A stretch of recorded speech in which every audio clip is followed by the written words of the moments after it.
What is going on, guys? It is Wrestlelamia here, back with another video.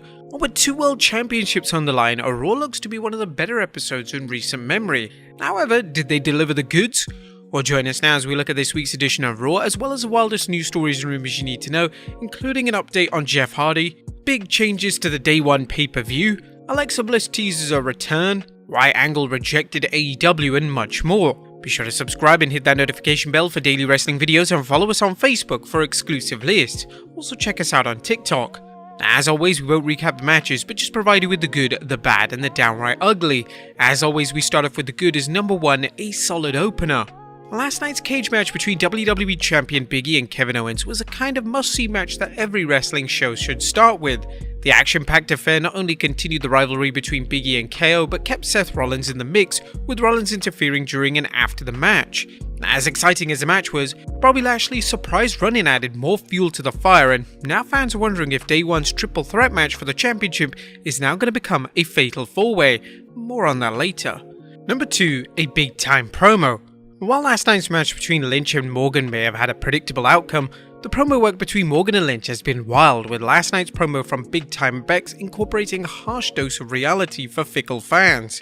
Lynch's comments that you do good and they cheer for you, you do well and they turn on you, hit close to home, as the WWE Universe is known for being fickle with their favourites.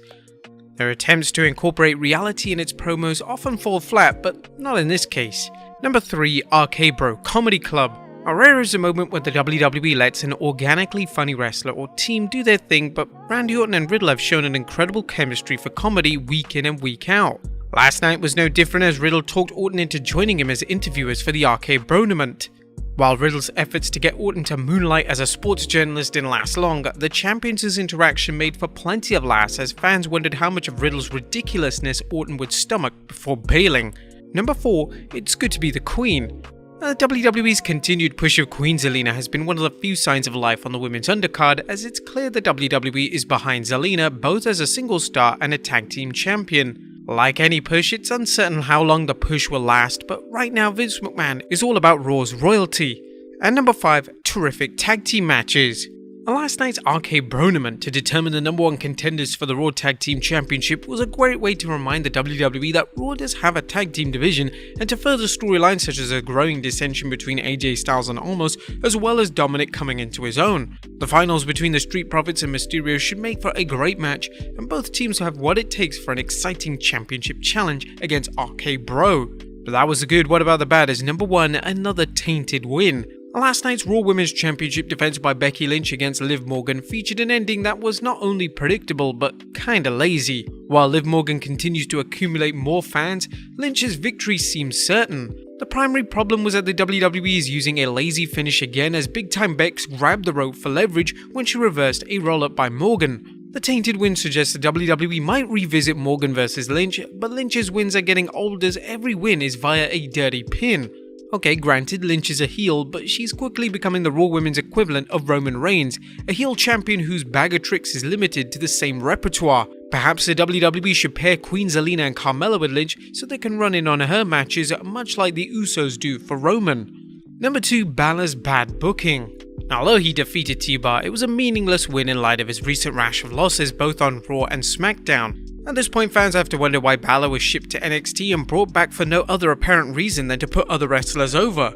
Balor's current position not only reflects the WWE's haphazard booking, but its complete disregard for NXT, as Balor's last NXT run saw him capture the NXT Championship.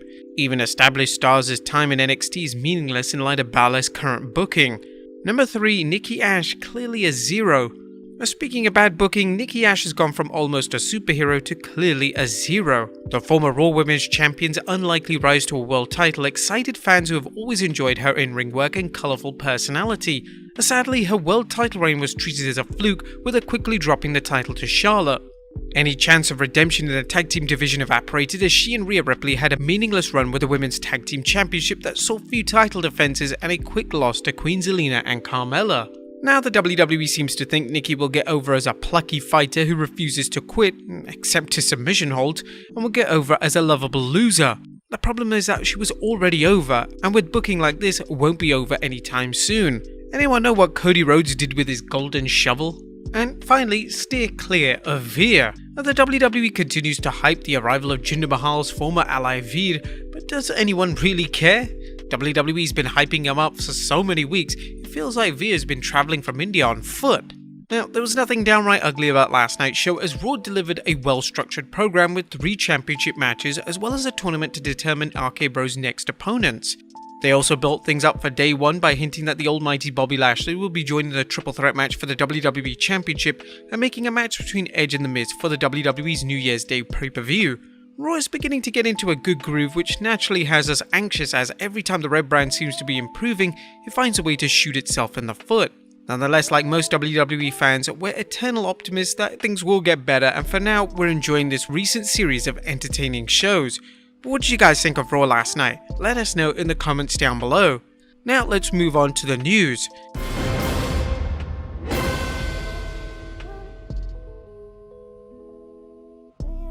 Now, first story looks at a Jeff Hardy update. Atop in the news is a brief update on WWE superstar Jeff Hardy, who was sent home Saturday night after an odd appearance at a live event on 4th December.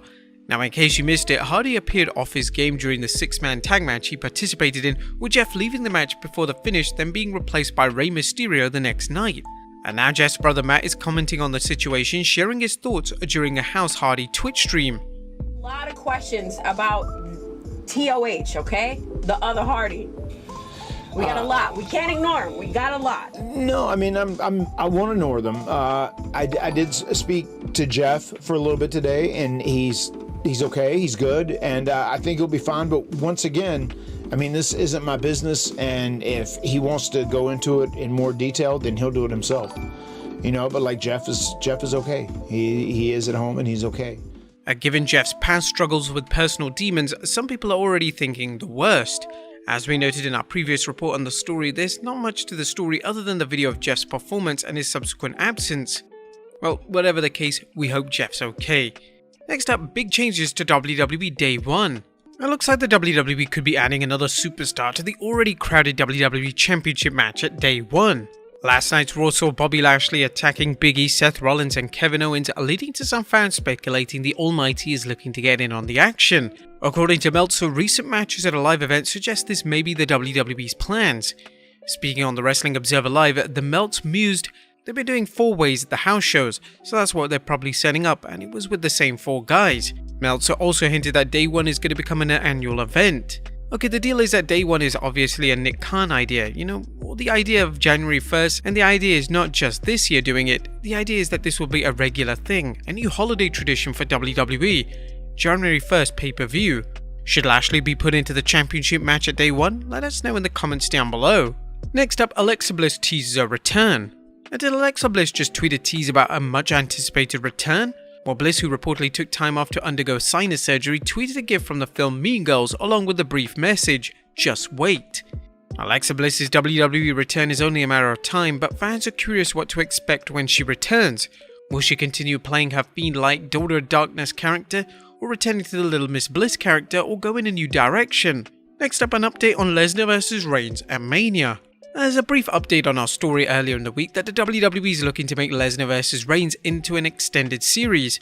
Meltzer elaborated on the situation on the Wrestling Observer Live when he discussed the Universal Championship match at Day 1. It's not going to be the last Brock Lesnar and Roman Reigns match. Obviously, there is still a plan for WrestleMania, so that's the basic gist of it. Short of the WWE pulling a rabbit out of its hat, such as The Rock being able to work WrestleMania against Reigns, it makes sense to go with a proven hot property like The Beast versus the Tribal Chief. And finally, Kurt Angle's reasoning for refusing AEW's offer. And last but not least, WWE Hall of Famer Kurt Angle remains one of the standout stars from both the Attitude and Ruthless Aggression era. Although he actually spent most of his wrestling career in TNA and Impact during the latter, so it's no surprise All Elite Wrestling would want him. As fans know, Angle turned AEW down, but why? He explained why during an appearance on the Paradox of Sports show. "I considered it, I was offered a couple of deals, I turned them down. But I'm a WWE guy and my loyalty is there for now. You know, I'm not signed with them in any particular way, but I do have some projects coming up that is part of WWE and I don't want to mess that up. So I'm going to stay loyal to WWE right now." Angle's loyalty to the WWE is admirable, but his comment, "I'm going to stay loyal to the WWE right now," does raise the question as to whether he might join Tony Khan's company down the road. What do you guys think? Will Angle ever appear in AEW? Let us know in the comments down below, and I'll see you next time with some more wrestling content.